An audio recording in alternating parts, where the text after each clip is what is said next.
26/11। হ্যাঁ, ঘটনার পর কেটে গেছে 16টি বছর, তবে আজও দগদগে 26/11 স্মৃতি।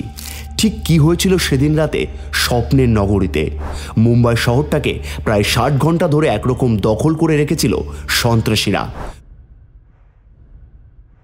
শুরুটা হয়েছিল 2008 সালের 26শে নভেম্বর। মুম্বাইয়ের প্রধান রেল স্টেশন, বিলাসবহুল হোটেল এবং একটি ইহুদি সাংস্কৃতিক কেন্দ্রে চালানো এই হামলায় মোট 166 জন প্রাণ হারান। শুধুমাত্র রেল স্টেশনেই তাদের গুলির আঘাতে প্রায় 50 জন প্রাণ হারিয়েছিলেন। আরও অন্তত 100 জন আহত হয়েছিলেন। নভেম্বরের শেষ দিন তখন, আর কদিন পর বড়দিন, নিউ ইয়ার। উৎসবের আমেজে ধীরে ধীরে সেজে উঠেছিল স্বপ্ননগরী। হঠাৎই এক সন্ধ্যায় লণ্ডভণ্ড হয়ে গিয়েছিল গোটা শহর, যার নৈপথ্যে 10 পাকিস্তানি জঙ্গি। নিরাপত্তা ব্যবস্থাকে বুড়ো আঙুল দেখিয়ে আরব সাগর পেরিয়ে দক্ষিণ মুম্বাইয়ে ঢুকে পড়ে তারা, তাও আবার কাঁধে বন্দুক ও গোলা বারুদের ঝোলা নিয়ে। তারপর টানা 3 দিন ধরে সেখানে তাণ্ডব চালায়। রীতিমতো ঠান্ডা মাথায় 164 জনকে খুন করে, যাদের মধ্যে 28 জন ছিলেন বিদেশি নাগরিক। গুরুতর জখম হলেও বরাত জোরে বেঁচে যান 300 জন।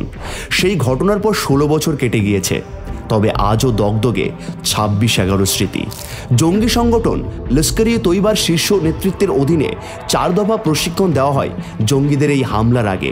সেপ্টেম্বরে মুম্বাইয়ের উদ্দেশ্যে রওনা দেয় 10 জঙ্গি।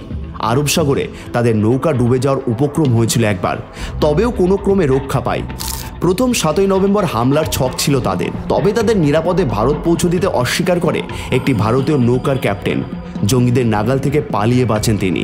এক মৎস্যজীবীর ডিঙিতে চড়ে পরে মুম্বাই এসে পৌঁছায় তারা, যদিও তাদের উদ্দেশ্যই জানতেন না ওই মৎস্যজীবী। মুম্বাইয়ে পা রেখে 26শে নভেম্বর রাত 9:30 নাগাদ প্রথম ছত্রপতি শিবাজি মহারাজ টার্মিনাস রেল স্টেশনে হামলা চালায় ইসমাইল খান ও আজমল কাসাব। তারপর একে একে কামা হাসপাতাল, লিওপোল্ড ক্যাফে, তাজ হোটেল এবং ওবেরয় রিসোর্টের সদর দপ্তর এবং নারিমান হাউসে হামলা চালানো হয়। দীর্ঘ 60 ঘন্টা গুলি বিনিময়ের পর জঙ্গিদের নিকাশ করতে সক্ষম হয় পুলিশ। আজমল কাসাব ছাড়া সকলেরই মৃত্যু হয়। 27 তারিখ ভোরেই আহত অবস্থায় তাকে গ্রেপ্তার করে পুলিশ। 30শে নভেম্বর জেরায় অপরাধ কবুল করে সে। 26/11 হামলার শুনানির জন্য ML তাহলিয়ানাকে বিশেষ বিচারপতি হিসেবে নিয়োগ করা হয়। আর্থার রোড সেন্ট্রাল জেলে কড়া নিরাপত্তার মধ্যে রাখা হয় কাসাবকে। 2009 সালের 20 ফেব্রুয়ারি ম্যাজিস্ট্রেট শ্রীমতী RV সাওয়ান্ত বাগুলের সামনে অপরাধ কবুল করে সে। 22শে ফেব্রুয়ারি সরকার পক্ষের আইনজীবী নিযুক্ত হন উজ্জ্বল নিকম। 25শে ফেব্রুয়ারি কাসাব এবং আরও 2 জনের বিরুদ্ধে চার্জশিট জমা পড়ে। শুরু হয় মামলার শুনানি। 20 জুলাই কাসাবকে দোষী সাব্যস্ত করেন বিচারপতি তাহলিয়ানি। অন্যদিকে আমেরিকার শিকাগোয় গ্রেপ্তার হয় পাকিস্তানি বংশোদ্ভূত double agent David Coleman Headley. মুম্বাইয়ের কোথায় কিভাবে হামলা চালানো যায় সেই পরিকল্পনায় ছিল সে। হামলার আগে মুম্বাই সহ ভারতের বিভিন্ন শহর ঘুরে গিয়েছিল, এমনকি তাজ হোটেলে রাতও কাটিয়ে গিয়েছিল। মামলা চলাকালীন 18 ডিসেম্বর বয়ান পাল্টে ফেলে কাসাব, অপরাধ স্বীকার করে। 2010 সালের 6 মে কাসাবকে ফাঁসির সাজা শোনায় ট্রায়াল কোর্ট। বোম্বে হাইকোর্টে বিষয়টি গেলে 2011 সালের 21শে ফেব্রুয়ারি ফাঁসির সাজা বহাল রাখে আদালত। মার্চ মাসে হাইকোর্টের রায়কে চ্যালেঞ্জ জানিয়ে সুপ্রিম কোর্টের দ্বারস্থ হয় কাসাব।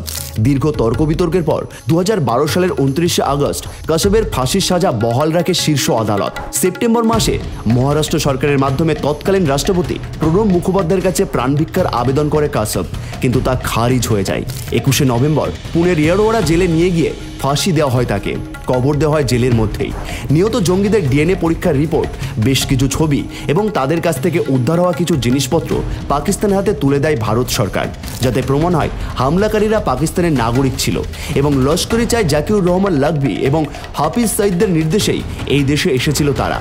যার পর পাকিস্তানের মোট 7 জনকে গ্রেপ্তার করা হয়। তাদের মধ্যে ছিল হামাদ আমিন সাদিক নামের এক হোমিওপ্যাথি ওষুধ প্রস্তুতকারকও। জঙ্গিদের ব্যাংক খোলা এবং জঙ্গিদের রসদ জোগানোর দায়িত্বে ছিল সে। 2009 সালের 3 অক্টোবর তাদের শুনানি শুরু হয়, কিন্তু সেই মামলা বেশি দূর এগোয়নি। 2008 সালের ডিসেম্বর মাসে পাকিস্তান সন্ত্রাস দমন আইনে লস্কর জঙ্গি জাকিউর রহমান লখভিকে গ্রেপ্তার করা হয়। দায়ের করা হয় মামলাও, কিন্তু তাকে ভারতের হাতে তুলে দিতে অস্বীকার করে ইসলামাবাদ। পরে জামিনে মুক্তিও পেয়ে যায় সে। পাকিস্তান সরকারের এমন আচরণে তীব্র প্রতিবাদ করেন প্রাক্তন প্রধানমন্ত্রী মনমোহন সিংও। আসল অপরাধীদের বিরুদ্ধে তারা কোনো পদক্ষেপই করেনি বলে অভিযোগ তোলেন তিনি। পাকিস্তানি আইনজীবী ও তদন্তকারী আধিকারিকদের একটি দল অভিযুক্তদের বিরুদ্ধে প্রমাণ জোগাড় করতে দুবার ভারত এসেছিল। যথেষ্ট প্রমাণও হাতে পেয়েছিলেন তারা। তা সত্ত্বেও আজও সেখানে অবাধে ঘুরে বেড়াচ্ছে 26/11 চক্রীরা। 2013 সালের 24শে জানুয়ারি ডেভিড হেডলিকে 35 বছরের কারাদণ্ড শোনায় মার্কিন আদালত। হামলার ষড়যন্ত্র সংক্রান্ত বিস্তারিত তথ্য হাতে পেতে 2015 সালের 10ই ডিসেম্বর তাকে রাজসাক্ষী করতে রাজি হয় মুম্বাইয়ের বিশেষ আদালত। 2016 সালের 16ই ফেব্রুয়ারি ভিডিও কনফারেন্সের মাধ্যমে বোম্বে হাইকোর্টে সাক্ষ্য দিতে শুরু করে সে। সরকারি আইনজীবী উজ্জ্বল নিকম তাকে জিজ্ঞাসাবাদ করেন। পরে সেই সব তথ্য পাকিস্তানের হাতে লস্করের বিরুদ্ধে প্রমাণস্বরূপ তুলে দেওয়া হয়। 2018 সালের 8ই জুলাই মার্কিন জেলের সহবন্দীর হাতে আক্রান্ত হয় হেডলি। গুরুতর জখম অবস্থায় তার চিকিৎসা শুরু হয়। তবে কে হামলা করেছে, কেন করেছে তা জানাতে অস্বীকার করেন মার্কিন প্রশাসন। আর এভাবেই পাকিস্তান সেই অপরাধ অস্বীকার করেই বয়ে চলেছে। বহু মানুষের কান্না, অকালে প্রাণ হারানো জড়িয়ে রয়েছে দিনটির সাথে। তাদের প্রতি রইল আমাদের প্রণাম ও শ্রদ্ধা।